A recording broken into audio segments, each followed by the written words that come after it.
क्या सोच रहा है विक्रम? सोच रहा हूँ मधु को मैं कैसे मनाऊं। अरे यार, मुझे नहीं लगता कि वो तुम्हें पसंद करती है। हाँ, मैं जानता हूँ कि वो मुझे पसंद नहीं करती,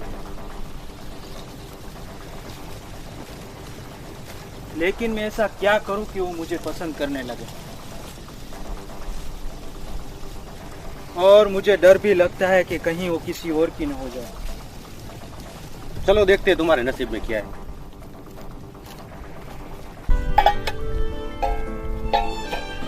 मधु, तू टिफिन तो सीधा बंद कर।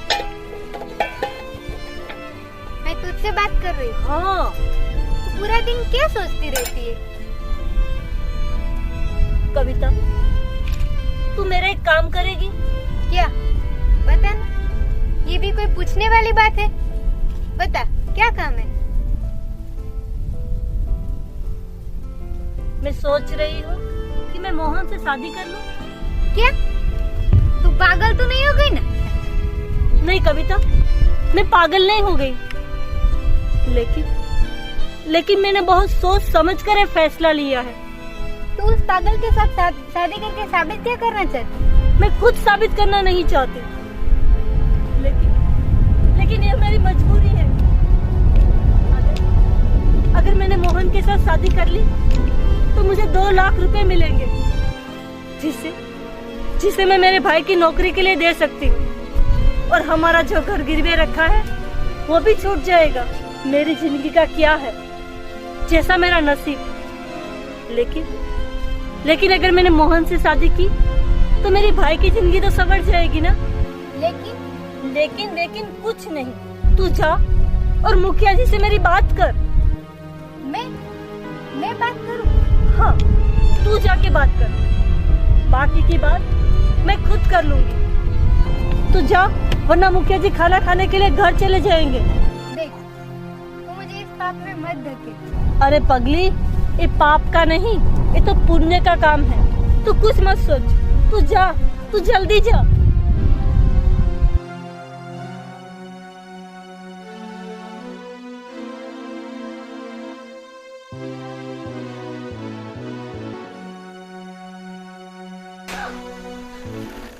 मुखिया जी, मैं आपको कुछ कहना चाहती हूँ।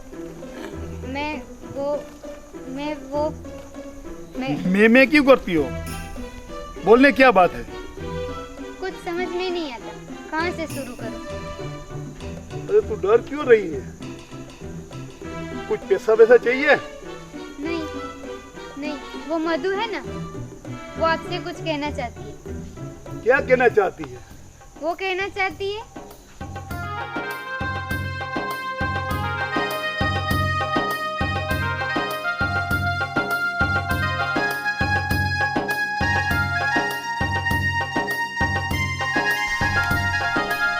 कविता, तू मजाक तो नहीं कर रही है ना?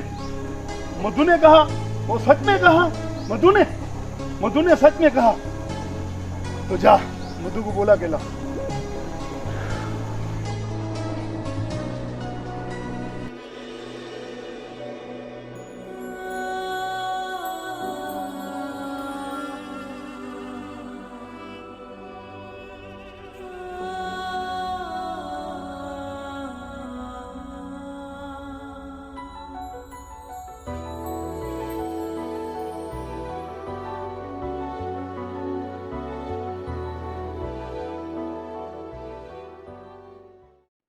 मधु, कविता कह रही है वो सच है? हाँ बाबूजी, लेकिन मेरी कुछ शर्तें हैं। तेरी सारी शर्तें मंजूर है। बाबूजी मेरी 3 शर्तें हैं। पहली शर्त ये है कि आप मुझे 2 लाख रुपए दीजिए। मेरी दूसरी शर्त ये है कि आपके पास जो हमारे घर के कागजात पड़े हैं वो आप हमें वापस दे दीजिए। मेरी तीसरी शर्त ये है कि आप मेरे भाई रवि से आपकी बेटी की शादी करवाइए। बेटी, मुझे तीनों शर्त मंजूर है। बाबूजी, और मुझे क्या चाहिए? और कुछ बेटा? नहीं बाबूजी, पर अगर हो सके तो आप इतना कीजिएगा, तो आप हमारी चारों की शादी साथ में करवाइएगा, और वो भी मंदिर में। क्यों बेटा, ऐसे क्यों? बाबूजी, मंदिर में इसलिए कि आप तो हमारे लोग को जानते ही हो। मेरे और मोहन की शादी में बहुत सारे लोग आएंगे, बहुत सारे रिश्तेदार आएंगे, और मैं नहीं चाहती कि लोग तरह तरह की बातें बनाएं। तो बेटा ठीक है, तो कब करना शादी? बाबूजी, मुझे भी शादी की बहुत जल्दी है। आप जब भी बोलो मैं शादी के लिए तैयार हूँ। ठीक है बेटा, घर जाके सबको बताता हूँ, शादी की तैयारी करता हूँ।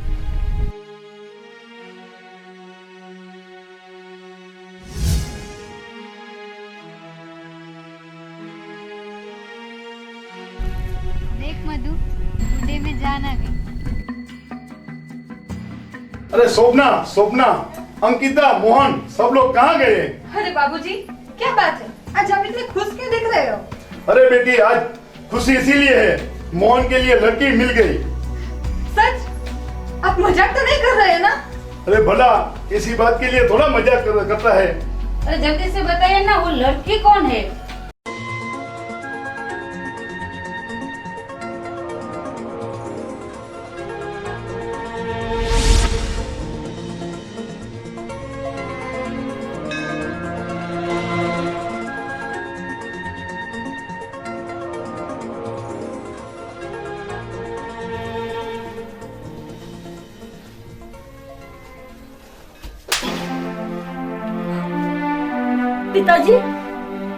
पिताजी, मैंने क्या किया?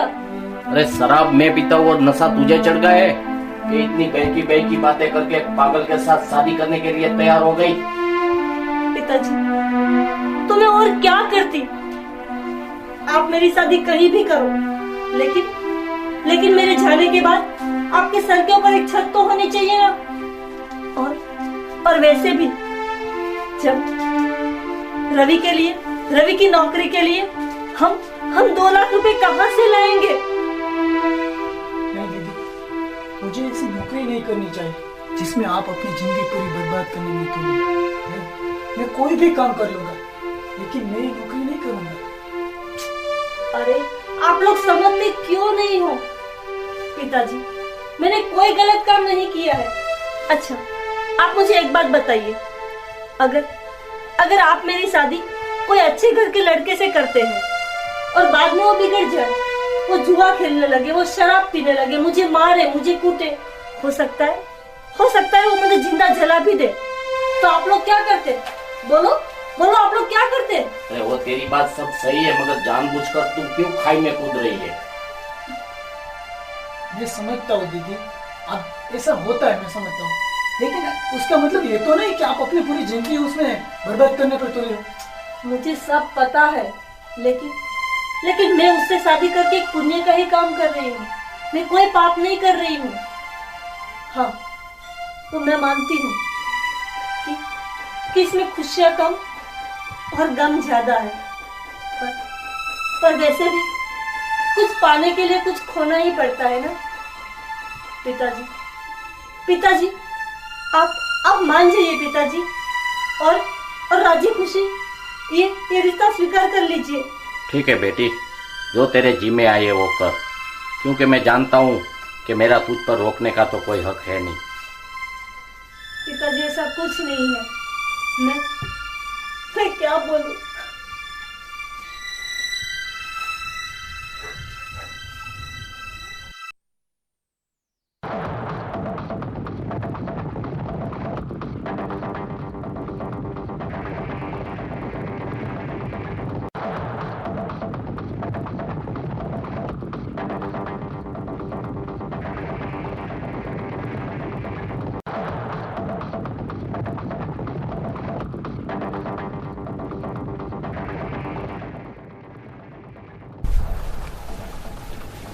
तुमने कुछ सुना विक्रम? गांव वाले क्या बात कर रहे हैं? क्या?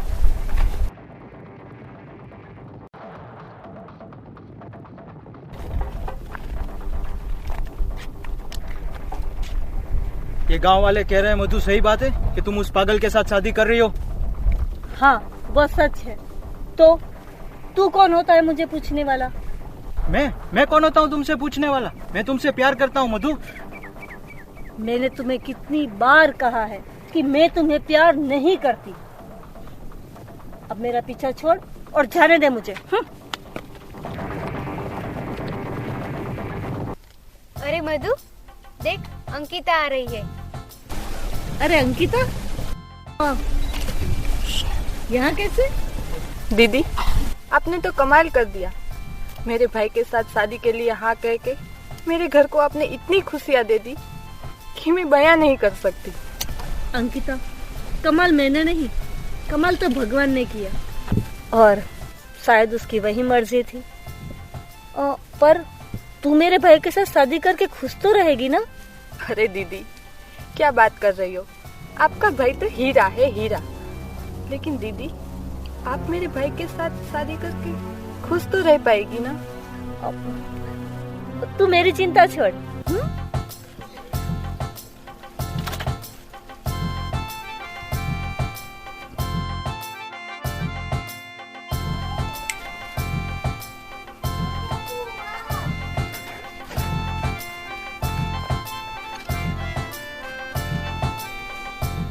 अरे तू?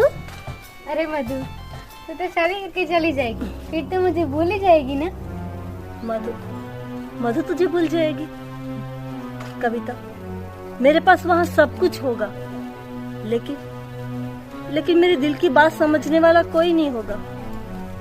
इसलिए मैं तेरे पास नहीं जाऊंगी तो और कहाँ होंगी, पगली।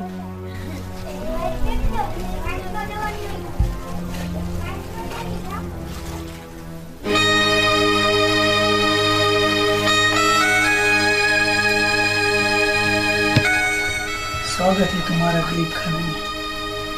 गरीब मैं नहीं, गरीब तो आपकी बहन है। न जाने अब उसकी पूरी जिंदगी कैसे कटेगी। तुम्हारी बात तो बिल्कुल सच है। लेकिन तुम चिंता मत करो, हम दोनों हैं ना उसके साथ।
अभी तक बाबूलाल क्यों नहीं आया? बस आते ही होंगे।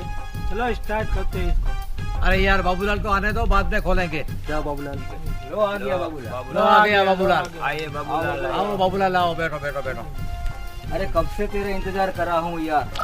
देख, माल भी तैयार है, और देख तेरा चेहरा इतना उतरा हुआ क्यों? नहीं, अब नहीं, लेने दे दोस्त। आज मुझे पता चला है कि शराबियों की ना कोई मान होता है, ना कोई सम्मान होता है, और मैं पूरी जिंदगी शराब पीता रहा, और उसी कारण मेरी बेटी ने अपनी जिंदगी दांव पे लगाई, और उससे आज से मैंने तय कर दिया कि मैं शराब नहीं पीऊंगा।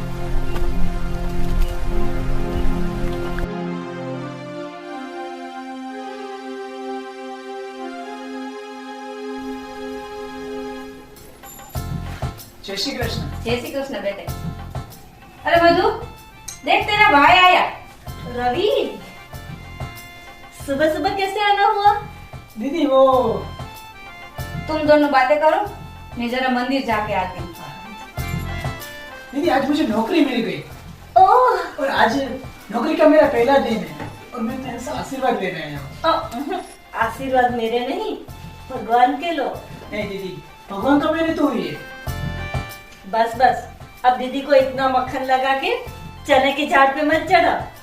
चल तू बैठ, मैं तेरे लिए चाय बना कर लाती हूँ। दीदी चाय नाश्ता तो मैं घर पे करके आया हूँ। एक और बात, आज शाम को तुम और जीजा जी शाम को मेरे घर खाने के लिए आ रहे हो, ओके ना? जय श्री कृष्ण दीदी। जय श्री कृष्ण।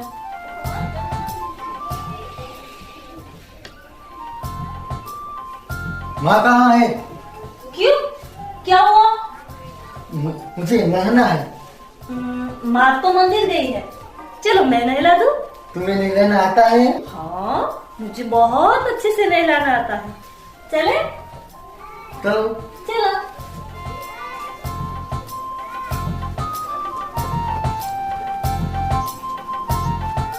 मत निकालो सर, मत निकालो, मुझे नहीं नहाना है। अच्छा ठीक है, शर्ट पहन के रखो, ठीक है? चलो। मुझे नहीं नहाना है, मुझे मेरी माँ के पास ही नहाना है। क्यों? मेरी माँ ही नहलाएगी मुझे। अभी तो आपने बोला था नहलाओ। अच्छा आप ये तो बताओ, अगर मैं आपको नहलाऊं तो आपको कुछ होता नहीं है? नहीं होता, मुझे कुछ नहीं होता। मैं अपनी माँ के पास ही जाऊंगा। वाह वाह वाह वाह। भैया। दीदी तुम आ गए? हाँ, कैसे हो? अरे मैं जाऊँ। अच्छा, नौकरी पे तुम्हारा पहला दिन कैसा रहा? अरे बहुत बढ़िया। अंकिता कहाँ है? दिखाई नहीं दे रही। अंकिता सर रसोई कर रही है। ओ, अच्छा, तुम्हारी नौकरी के लिए तो 2-3 महीने पहले ही हमने दे दिया था पैसा, लेकिन अभी जाकर क्यों लगी नौकरी? दीदी उसमें कभी वो कागज लेके आओ, कभी 5 मिनट बैठो, वहाँ इंटरव्यू देने जाओ, ये डॉक्यूमेंट्स कम पड़ रहे, वो डॉक्यूमेंट्स ले आओ, तब जाके मुझे नौकरी मिली। अरे भाभी, इधर तो आइए। बुला रही है। चलो चलो।